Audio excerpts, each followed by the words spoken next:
All right, here we go for part two of lesson 7.4. So, last time we were working on adding fractions and subtracting fractions with common denominators.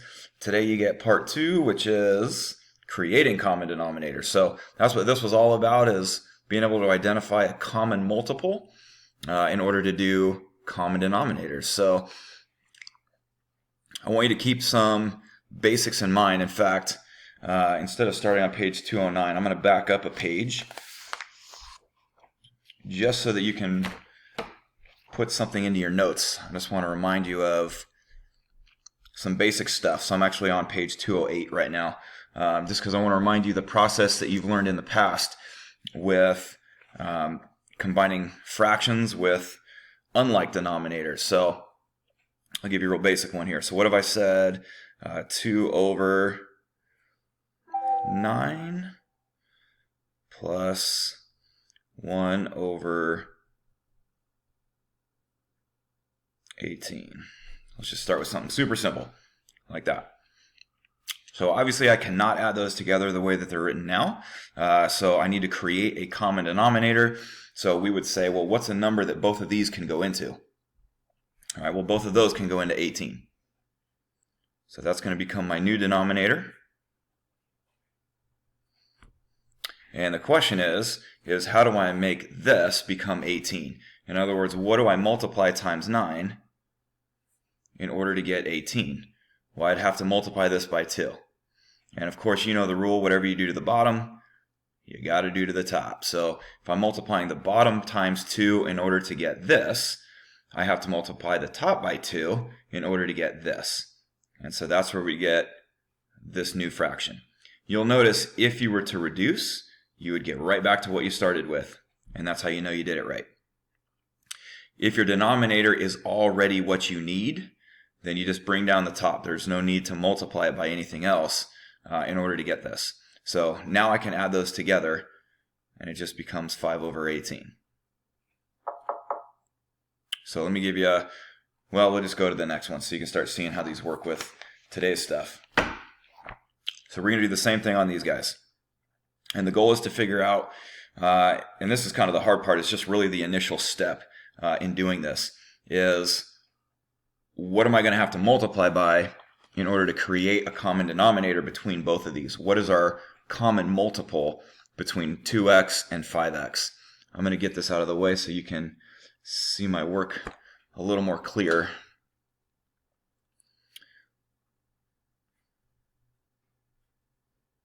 So it goes right back into what we were doing at the end of the previous lesson. So we would say, let's just start with the 2 and the 5. What's a number that 2 and 5 can both go into? Well, they can both go into 10. And this one has an x and this one has an x. So remember, when it came to the x's like we did on this one, I said just pick the one with the biggest exponent.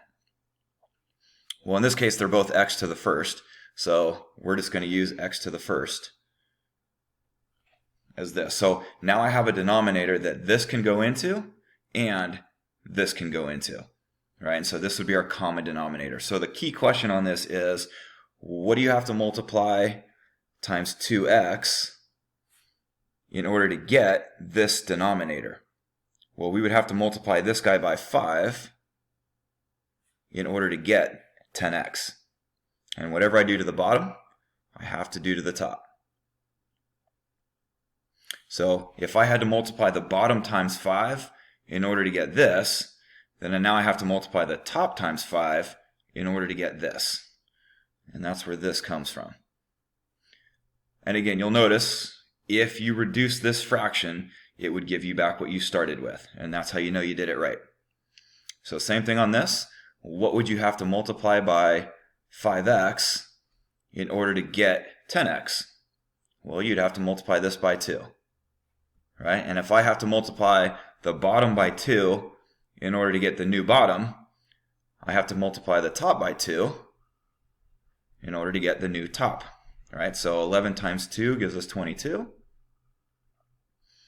And again, if you were to reduce, it would give you back what you started with, and that's how you know you did it right. Now I can add them together. Now they have a common denominator, and remember that doesn't change. Just bring that over. I simply add what's on top. 15 plus 22 gives you this guy, and this would be our answer.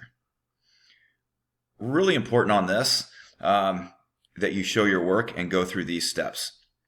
It's usually when students try to go from here to here in their head without showing any of these little side steps along the way that they get lost and come up with some incorrect values. So you can kind of take this exact same approach that I just did all the way through for all of these guys. So let me take you over to this one.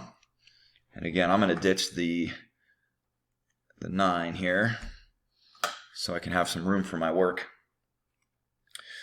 Okay, so on these, again, I need something that x minus 2 can go into. I need something that x plus 8 can go into. This is now a binomial, right? This is like something with 2 terms. These were monomials. These are only single terms. Binomials are, I think, actually a little easier because x minus 2 can only go into x minus 2, and x plus 8 can only go into x plus 8. So when I go to figure out my common denominator, I simply have to use them both.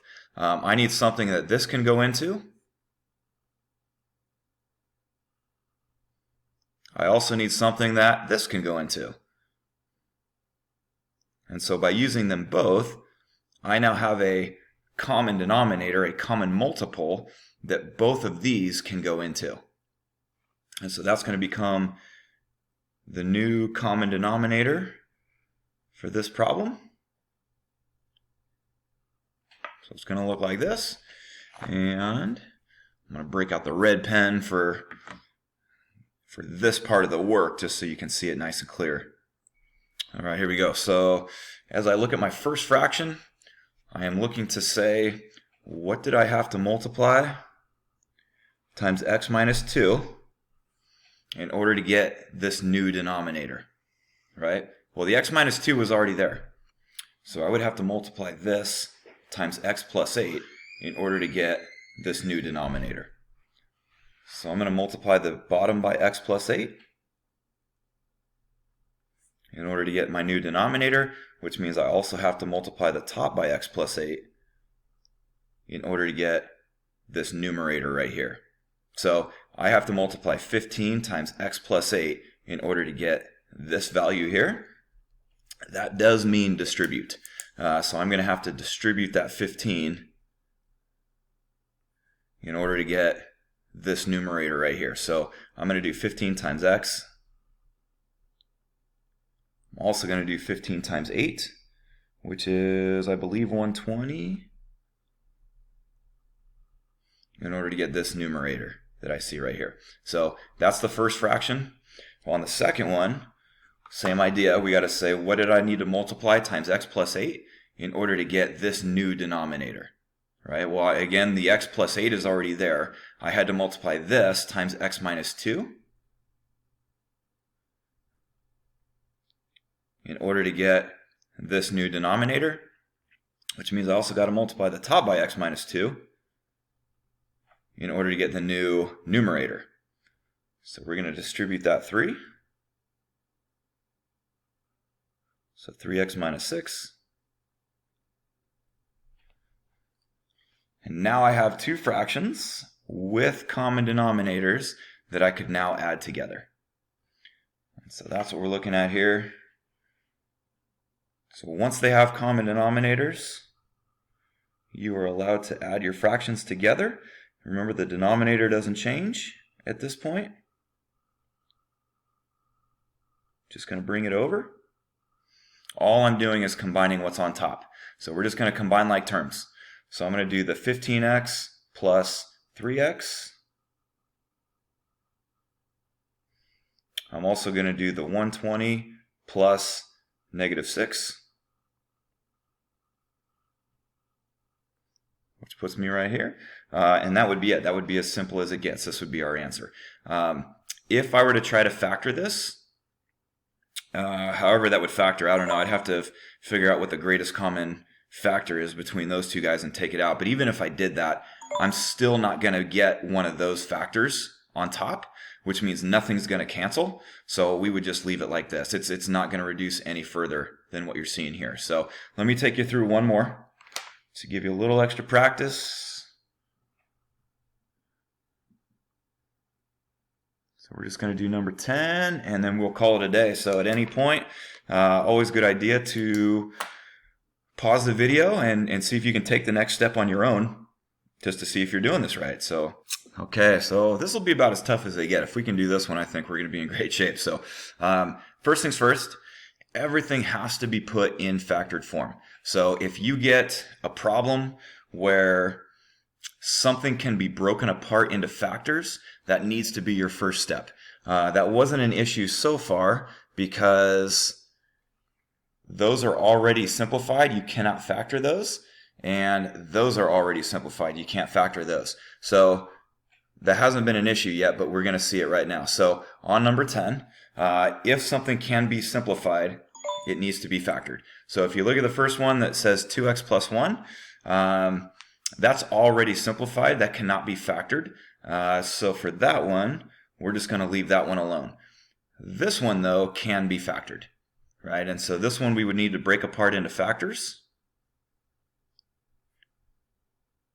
So if you were to go through your factoring process on this one, which again, I showed this at the end of the video from Monday on the first assignment that we did that said factoring. If you were to look at that video, I showed this process on doing that. So you could always go back to looking at that one. But this is one that if we were to break it apart would become 2x plus 1, x minus 3. So now we have to look at our two fractions here and say what is something that both of these can go into. So I need something that 2x plus 1 can go into. I also need something that both of these can go into. So obviously I'm going to need 2x plus 1 because that's something that he's going to need to go into. That's also something that he's going to need to go into. But I also need something now for this to go into. So that's where we bring in the x minus 3. So now I have something that all of this can go into, and all of this can go into. So that becomes our common denominator.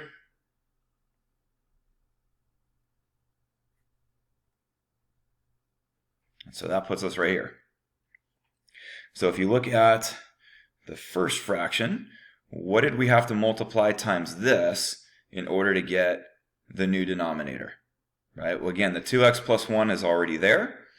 I would have to multiply this by x minus 3 in order to get this. So we are going to multiply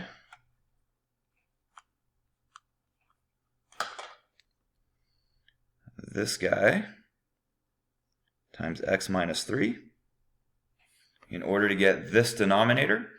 And if I had to multiply the bottom by x minus 3 to get this, then I have to multiply the top by x minus 3 in order to get this. And again, that does mean distribute. So I am going to distribute the 3x to both of those. So if I did 3x times x, I get 3x squared. And if I did 3x times this, I get a negative 9x. And so now let's jump over to the second fraction. What did we have to multiply times this in order to get this? Well, in this case, nothing, right? Because he's already there, he's already there. This is already the denominator that we wanted. So if the bottom did not have to change, then the top does not have to change either. And we just bring in that 10, right? So that was the fraction that was already needed. So now all I have to do is add my fractions together. Remember, the bottom doesn't change. We're going to keep it as 2x plus 1, x minus 3. So that doesn't change. All I do is combine like terms on top, which, be careful, right? Only things that are allowed to go together can go together. So an x squared can only be added to another x squared term. So, and there isn't another one. So I'm just going to bring over the 3x squared. x to the first could only combine with another x to the first. And since there isn't one, I'm just going to bring in my negative 9x. And so all I'm left with is my constant, this positive 10, right? Because this is a plus 10. There is no other constant to combine it with, so I just need to bring it over as part of my answer, and that's it. That's as simple as it gets. So this whole big old fun fraction right there would be our solution. So that's all we got on this one. I'm going to just show this on the video in case you needed to see it, just so you have it in front of you. But if you need a reminder as to how we factor the ones that we had like this, like where did these two factors come from, this was the process that we took in order to make that happen. We took our 2, multiplied it into our c term so that it looks like this. Then I say, what are numbers that multiply to be negative 6, that add to be negative 5? And that's where I got the positive 1 and the negative 6. The key step on this, though, is you can't stop there. If you multiplied the 2 into this problem, you now have to divide that 2 back out. If you can reduce, you must. If you cannot reduce, you simply take the bottom number, put it in front of x, and that's where you get this other factor. So that was the process that we took for doing that. So that was just a quick reminder. Other than that, that was it. So hope these go well for you. This is a tough lesson, so maybe it's kind of good that you got this on video so that you can kind of pause and go at your own pace and rewatch whatever you need to rewatch as you go through. And I will talk to you next time.